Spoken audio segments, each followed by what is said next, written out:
Perhaps there are fans of metal and rock music, or I guess more officially put metalheads, who are not yet aware about this new album coming out. Maybe you're somebody in that position. If so, this video I'm sure will update you. Kindly put.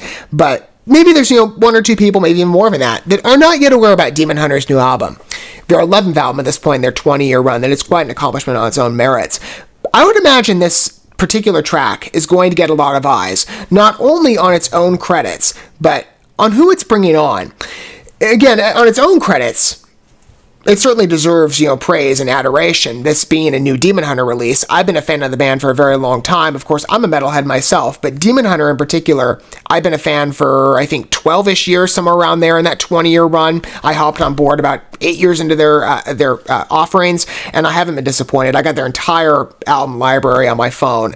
They've been absolute talents to listen to. Not only, again, as a Christian myself, I respect them quite a bit, being particular staples in the Christian metal scene. That's how I became aware of them. But just as metal artists, they're extremely talented and creative, and I really enjoy listening to them. I can't tell you how many plays I'm up to in regard to repeat listens of their stuff.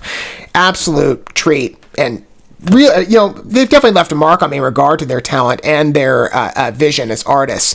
But this track in particular is coming as the 5th single released thus far in Exiles. I've covered the album in its entirety of what is released thus far in the way of singles, so we've gotten a pretty good range of what Exile will sound like. And this is a bit of a fresh album in that Demon Hunter has not yet done something of a conceptual vision. There's like a wide lore expanded even on this album too. They've never played around with that, but I like to see a bunch of the bands I listen to, in fact, are employing a conceptual vision. They haven't done that previously. It seems to be something going around, I guess, and Demon Hunter's like, oh, we'll try it. But this album has offered, I would say, a very unique vision in comparison to some of their other stuff, even though there is that familiar Demon Hunter feel. Of course, the metal side to it, that. And I would say, according to some of the tracks, there's been a bit of a mixture of genres, from time to time. But this is also not the first track on the album. This in particular, by the way, is the 10th track, I believe, on the official album lineup, but it's the 5th single overall. This track itself has some very noteworthy credits. Now, this is not the first track, in fact, on Exiles to have a special guest coming on as, a number vocalist or maybe a guitarist. I don't remember exactly how it worked for the other two tracks I'm thinking of, but Defense Mechanism had Max Cavalera come on board, and then Silence the World had Tom S. Englund. Respectfully, as I stated with those tracks, I attributed that accordingly.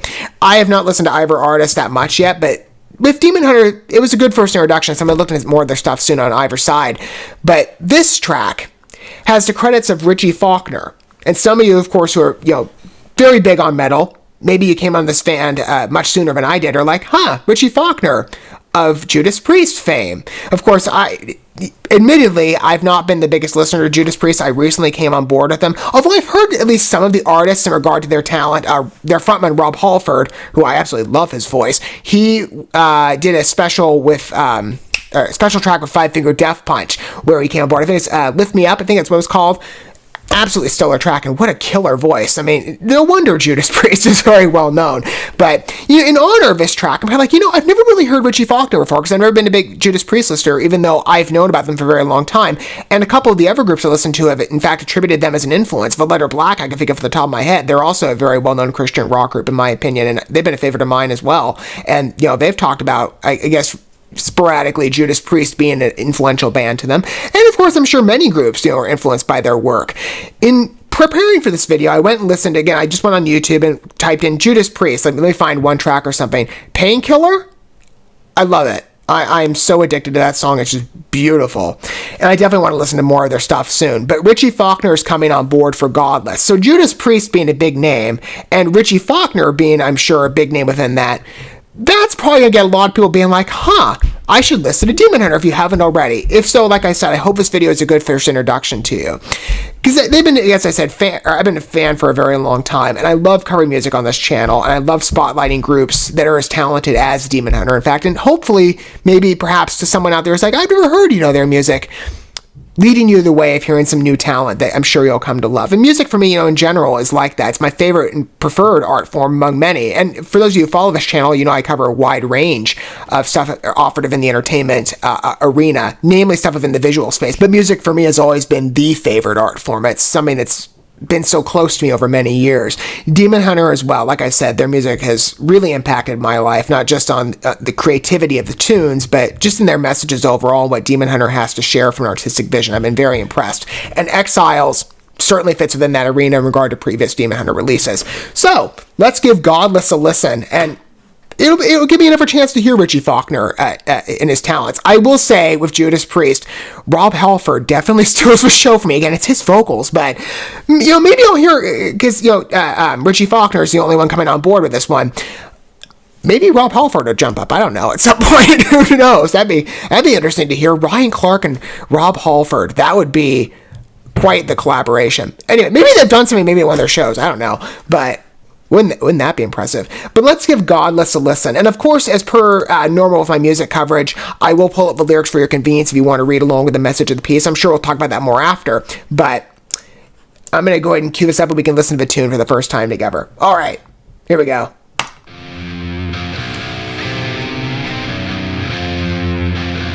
Engaging with.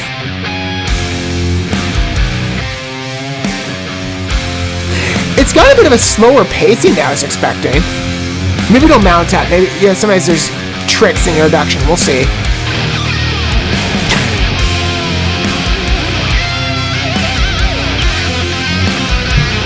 Yeah, they're really going all in. The collaborative effort, like, yeah, get the snares in.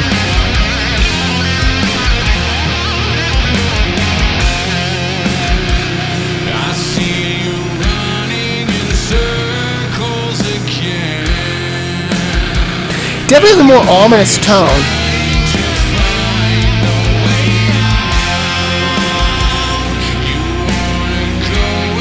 It's a creative vocal range here. Ryan's really playing with his voice. I like that.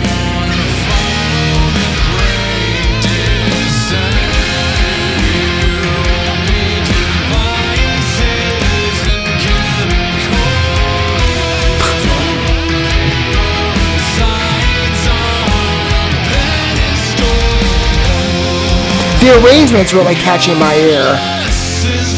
Even if I would say Painkiller made me think it was going to be a bit faster paced of what Judas Priest has done. Maybe I just haven't listened to enough of the music yet, but this is good. It's way different, but I like it.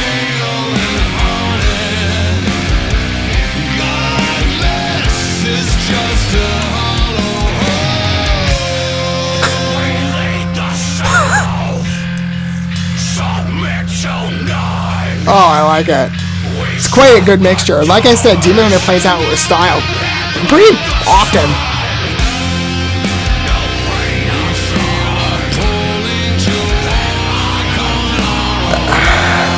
There's great overlay. I love it.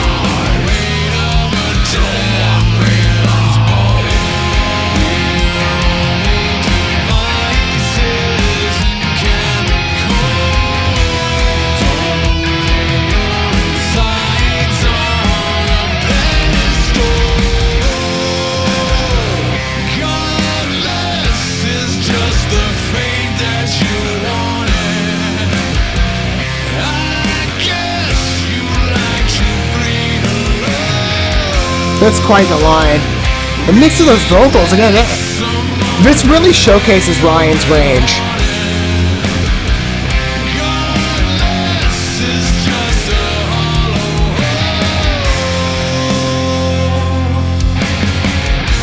It's only like 2 minutes to go. I'm looking at the lyrics and there's not much more here. Maybe we're just gonna get a lot of riffs in the ending. Like, we brought Richie Faulkner on. Showcase.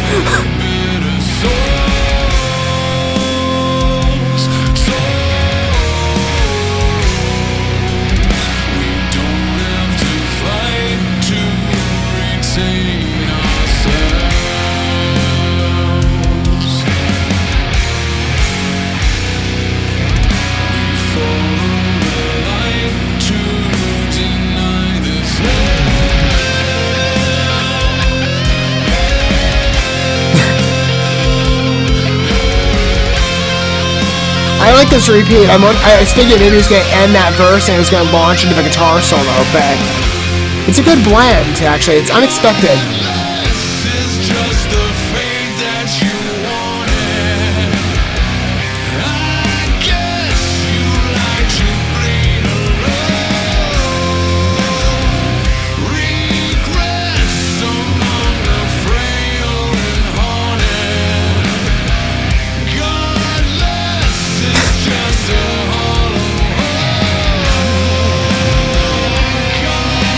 Okay, we're doing a repeat.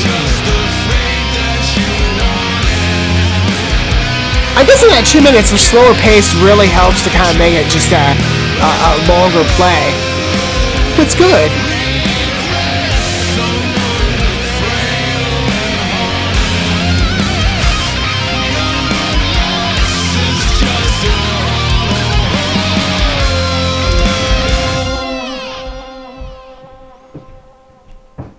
That was if you happen to be unfamiliar with this group, I would say, and like I said, Demon Hunter plays around with quite a bunch of styles. They're predominantly known again for metal. And even that has a metal snare to it, of course, right? But it's much softer in its energy. They've got plenty of tracks that offer a much faster pacing. And this is more in line with, I'd say, some of more of their ballad stuff. Or you could say, I think this track kind of falls in line with our last album, War. For those of you, again, maybe this is the first listen, they did a dual release 3 years ago. We have been long overdue for Demon Hunter music in that time, and it's been felt, but now we finally have Exile. But with War and Peace, that was a dual release. War had the rock edge, and then Peace had the ballad edge. But even then, with Peace, it wasn't like just a bunch of soft contemporary songs. There were a couple much softer ballads on there, but it still had a bit of a rock edge. War was the much more intensive, but even it had slower tracks from time to time with that background metal atmosphere. And this, for me, kind of really follows in line with that. I was expecting something faster. Again, perhaps Painkiller tailors my vision just on the way that track is arranged. But I like the fact it's slower here. It's a good showcase, I think. It not only elevates the lyrics of the piece and Ryan Clark's vocal range. I mean, he really experiments here with his voice. He's done that in the past with some of the Ever songs in particular on this album as well. But he's very talented on his own. I mean, I love listening to him. But Richie Faulkner, I mean, as far as guitar solos go, and as a showcase piece, that's pretty substantial, and I think certainly a great witness to his talents. In the piece itself, again, I really like this. And at first, as it started, I'm like, okay, a slower pace, we'll see where it goes. Because for me, I do prefer the stuff from Demon Hunter of a more frenetic edge. Even though I like the ballad numbers, just for me, I like faster paced metal music. It's just a general preference of mine. And I would say that's why songs like Freedom is Dead, Silence the World again was good. It just had a bit of slower pacing than, it dipped more into that ballad structure. So for me, I was more driven to tracks like Freedom is Dead, Defense Mechanism, and even, what was the last one? Was it Heaven Don't Cry? Was that the name of it? I forget. I think it was Heaven Don't Cry. Yes. That was kind of even tapping again. That was a power ballad, but I still had that faster energy to it. So, again, I tend to prefer the more erratic tunes. I guess erratic, frenetic's probably a better word. This is good, though. I think the slower pacing here allows an elevation of the artistic contributions on behalf of both the vocals and the actual tune. You get to really hear not only the experimentation of the track as well, in terms of, I would say, this to me felt in many ways like a fresh listen. I mean, it sounds really new for Demon Hunter. Even if, again, it falls in line with some, let's say, War, and it has the energy of previous works, I still feel there's a uniqueness to this track I haven't heard before, and perhaps that's in large part to Richie Faulkner, but even, again, those vocals, it's really good. Really impressed me. So I was, surprised going through that, at least past the introduction. I'm like, if it's slower pace, I'm actually kind of digging it. I mean, even the message itself, again, they've always got great narrative writing. I haven't looked too deeply into this, as I have in some of her songs. I kind of float around between, do I do preparatory research in regard to perhaps what the interpretation was from the artist in regard to the message of the piece, and sometimes maybe I don't. So I'm really giving this fresh eyes as I watch it. But it has that, I would say, definitive Christian narrative. Although, again, because, again, they're a Christian metal group, but I still, sometimes I look at these lyrics in particular from Demon Heart, like I did for Heaven Don't Cry, and although I would say that one in its focus, perhaps in many cases, was much more direct. Like to me, it read as a sort of spiritual allegory to Christian biblical theology. But then I think about this Exile in the vein of this being a conceptual album. And we don't have, again, the full scope of tracks to flesh out the narrative, let alone the comic book that's going to be accompanying this. Again, that's a contribution of this particular album. They've really gone all out in regard to the conceptual theme. But I sometimes look at that and I think to myself, I can't best judge an album or even a piece of music until I have the full context to operate with. And again, as Exile releases in full, we'll get a better vision of that, where perhaps some of the tracks might seem splintered in their vision, then you'll get a more cohesive look. So I look at the narrative, I'm kind of like, well, maybe there's themes you can extract even amid the conceptual vision, but they might be better fleshed out and interpreted more accurately upon a deepening context. But I mean, this chorus stuck out to me. I will say, we're only devices and chemicals, don't lay your insides on a pedestal. I kind of like that line, devices and chemicals. It has a bit of a sci-fi twist, and that's kind of where they're going with this album in a way, if you've read into the lore. It's on their website, I believe, still. But that chorus, that I would say is the most direct in the theming. Godless is just a fate that you wanted. I guess what he's speaking of there, again, kind of going back on that Christian foundation and that they're tied to, would be, I guess he's speaking maybe of the state of the believer versus the unbeliever, perhaps in the eternal view, maybe? Or maybe it's more like a poetic phrasing. And does that's sort of the image you have, that you can make the connection to biblical theology, but looking at it through a practical lens. Like I look at the next line, I guess you like to bleed alone, regress among the frail and haunted. Godless is just a hollow hole. That line echoed for me, what's her name? Plum. She's a pretty well-known Christian artist too. God-shaped hole. That language. That was one of her songs, and that's a significant radio play. I'm sure a lot of people know that song. It's been around for many years now, but that kind of, it's the same similarity. For me, it kind of echoes the energy of that line that Plum played around of, the hollow hole, that what the band, I guess, is saying here is looking at the state of the believer versus the unbeliever.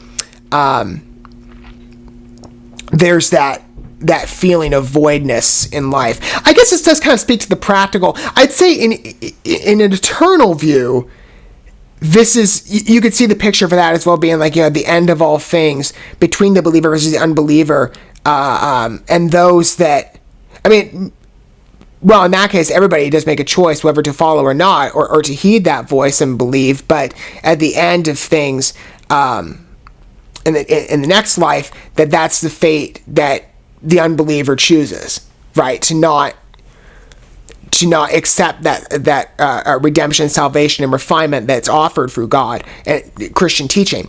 More directly God, of course, through Christian teaching. That's what I mean. But even in the practical, again, there's two different ways to interpret it. Outside, again, of that conceptual vision, again, that'll come with time. But at least looking at it now, without having looked deeply into maybe what the artists have said themselves, at least the way I'm extracting it. But there is that feeling in the practical world, I'm sure, for many who go through life feeling like there isn't that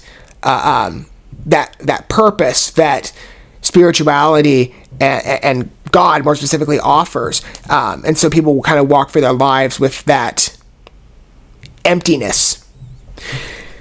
Godless is a very on-point name, again, to the principle of a song.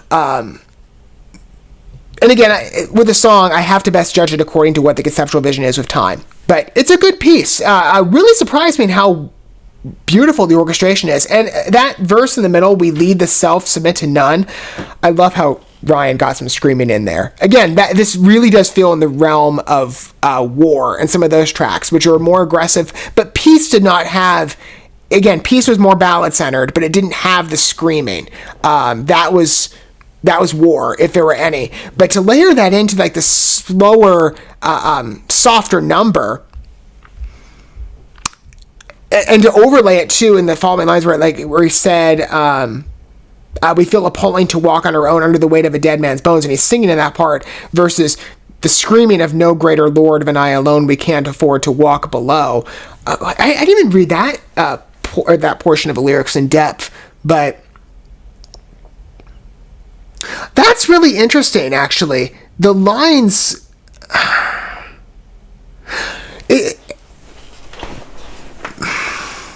looking at it with fresh eyes is really interesting. And again, it's very much a raw take, but for me, it's like... That's really fascinating to me. The screaming portion is sort of the state of reality for this individual. Like, we leave the self, submit to numb, we shut the doors and block the sun. No greater Lord than I alone, we can't afford to walk below. But then, like, the singing portion and what you hear, I believe, in the... that's at the forefront or it's in the background. I forget which one. I think the screaming's actually in the background. But this is the one that's more prominent with the cleaner vocal side. We feel a pulling to walk on our own under the weight of a dead man's bones. Oh, that's really interesting, actually. Oh, wow, that end line is really good. Beautifully written. English major, that's why it stands out to me. I come from a writing background. But, wow, that line sticks. It's interesting, though, to see, like, there's this state... it's almost told from two different perspectives, but it's the same individual. Like, you've got this person speaking to the reality with the screaming, but then you get this more, like, contemplative side. Maybe this is, again, the way I'm looking at it, but we feel the pulling to walking around that section. It just feels to me like that's sort of somebody reflecting. So it's the same idea, but it's two different perspectives coming together. It's really... wow, that line gets you. And again, it's just well written. It's a really good piece. I mean, for the fifth single, I doubt they're going to be releasing another one because of the time frame we have until the album's release, given that it's August 27th as I'm filming this, and September 9th is the official release date. But 5 songs in, Exile sounds really good. Of course, if you get the standard version, you get you get 7 more tracks, and then if you order... 7? Yeah, 7. And then if you order the deluxe edition, as per usual with Demon Hunter, they're going to have 2 exclusive bonus tracks. Is how I'm going to order it. I still have to pre-order it. I haven't done that yet. But I might cover this album, its entirety in the future. Exile has really fascinated me, again, not only being a Demon Hunter release, and of course I've really loved it on that attribution alone, but these tracks are a real surprise in many regard. Godless, especially. That is very unique among the lineup. And again, from what I've heard previously of Demon Hunter, that I appreciate the originality of that piece. What are your guys' thoughts, though? For those of you who this was a fresh listen for and you've never heard Demon Hunter before, I would highly recommend going back and listening to some of their other stuff as well. I mean, that certainly gives you a window, I would say, into the potential. Like I said, Ryan's range on that, he really varies his style there. And then the mixture of his screaming, too, that's a great contribution. He also did that with Silence the World, come to think of it. It's just such a unique track. That feels like an advancement for them in many ways from what I'm familiar with. But like I said, for those of you, this is a fresh listen, I would highly recommend going and listening to some of the other stuff as well as the entirety of Exile. If you want to, in fact, consult my views on the album, I've covered, as I said, the album on all tracks released previously at this point. I'd love to hear your point of view on this track and what you think about it, as well as for those of you who are longtime Demon Hunter fans. What do you think about it? And where does it rank for you in regard to Exile? I don't know yet. And again, the harder tracks are still my favorite, but this one's like... Godless is really interesting. It is a bit of an enigma from the previous releases, and I like that. I said that with every compliment in the world. I'm still... I don't know, I really have to think on it, but it's a good piece on a first listen. Let me know your thoughts down below. I'm certainly geared, and of course, again, 5 singles in, it's definitely a tantalizing introduction to the rest of the album, which I'm considering at this point, thinking about it, I might cover in its entirety. I've really enjoyed listening to Demon Hunter on this channel in particular and covering them. I've wanted to do it for a very long time. And of course, as I said, I wanted to step in the music arena for a while. I just haven't yet, but Demon Hunter in particular is a group that I've definitely wanted to showcase. And thank goodness to Exiles, we finally have some new music to do that. But I'm really liking this album. I'd love to hear... or I'd love for you to witness my thoughts on the next couple of tracks as well. I'd love to share in that experience of you listening to it for the first time. I might, in fact, cover the next 9. We'll see. Again, County of a 2 Deluxe. We'll see what happens, but I'm definitely geared for it. I mean, that last piece was really good. And I will be covering, as I say, Demon Hunter in the future, even beyond this channel. I've been making notice of this in some of my music-related coverage. Because, as I've said, I've wanted to look at music for a long time and discuss it on this channel because it is an appreciated art form. But I'm going to be launching a channel as of, again, I'm hoping for that January 1st, 2023 release date. It's called Symphonies and Small Talk. I've been teasing this for a while. I'm starting production on it soon. I'm expanding music beyond this channel. This is much more first reaction based, and the channels are going to be interlinked. So this is more so new music. Symphonies and Small Talk allows me to talk about artists I'm very familiar with and songs I'm familiar with from, however long ago I've listened to, maybe more recent listens.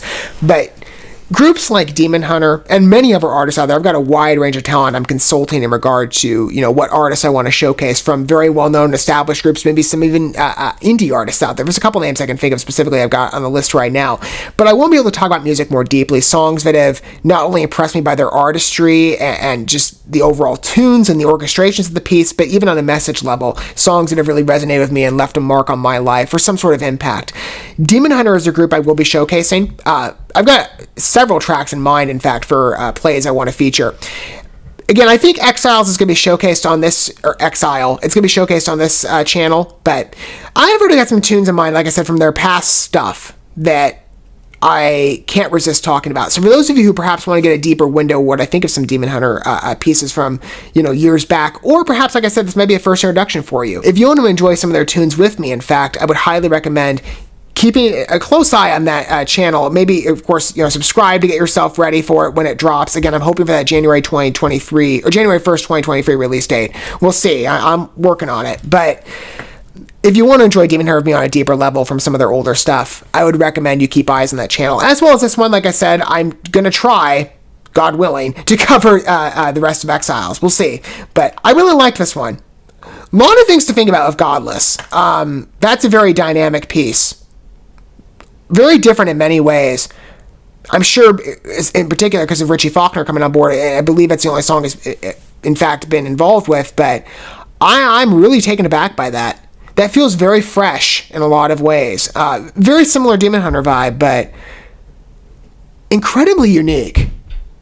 It might take me a day to get my thoughts in order on that one from just, again, where I'm at right now, but I am really impressed with it. I would imagine that reaction is going to, be maintained, but I'm really surprised of how good that was.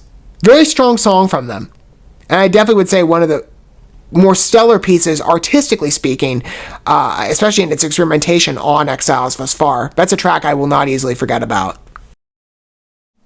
Thank you so much for watching this video. Before you bounce, feel free to drop a like and comment, subscribe to this channel with a ding on the bell, and share this video with your friends. And consider checking out the description here. There you'll find links to my other channels, as well as addresses to my other social media accounts and ways you can help support my work if you feel so inclined. May God bless you, and looking forward to when our paths cross again.